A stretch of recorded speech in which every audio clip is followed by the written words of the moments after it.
Youth power વાલિયાની team દ્વારા વાલિયા બાદ daily ગામના પ્રાથમિક આરોગ્ય કેન્દ્રની મુલાકાત કરવામાં આવી હતી.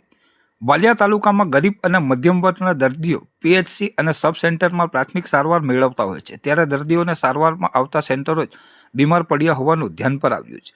વાલિયા સામૂહિક આરોગ્ય કેન્દ્રની જર્જરિત બિલ્ડિંગની મુલાકાત બાદ યુથ પાવર વાલિયાના અધ્યક્ષ રજની વસાવાના માર્ગદર્શન હેઠળ તેઓની ટીમ દ્વારા મંગળવારે ડેલી ગામના પ્રાથમિક આરોગ્ય કેન્દ્રની મુલાકાત લેવામાં આવતા ત્યાં પણ સ્વચ્છતાનો અભાવ જોવા મળ્યો હતો. જ્યારે જર્જરિત બિલ્ડિંગને લીપાપોતી કરવામાં આવ્યું હોવાનું નજરે પડ્યું હોવાના આક્ષેપ કરવામાં આવ્યા હતા. ત્યારે અન્ય પીએચસી તેમજ સબ સેન્ટરો પર જર્જરિત હોય તો તેઓને ખાલી કરવા સાથે યોગ્ય પગલાં લેવામાં આવે તેવી માંગ કરવામાં આવી છે. હું રજની વસાવા, યુથ પાવર વાલિયા. થોડા દિવસ અગાઉ અમે વાલિયા સીએચસી ખાતે સ્થળ તપાસ કરી અને દવાખાનાની એકદમ ગંભીર અને દયનીય હાલત લોકો સુધી એનો વિડીયો પહોંચાડ્યો હતો.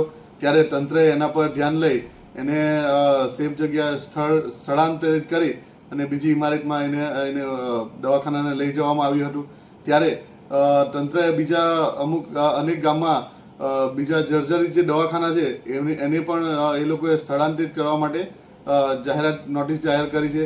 ત્યારે એમાં ડહેલી ગામ, ભિલોડ અને દોડગામ ગામના દવાખાનાનો સમાવેશ થાય છે. ત્યારે બીજા વાલિયા તાલુકામાં બીજા અનેક દવાખાના એવા છે જે જર્જરિત હાલત છે, એકદમ ખૂબ જ દયનીય હાલતમાં, બહુ ખરાબ પરિસ્થિતિમાં છે. ત્યારે હું તંત્રને અપીલ કરીશ કે એને પણ સ્થળાંતરિત કરી અને સારી સુવિધા ઉપલબ્ધ થાય અને એનું સમારકામ કરે, નવીનીકરણ કરવામાં આવે.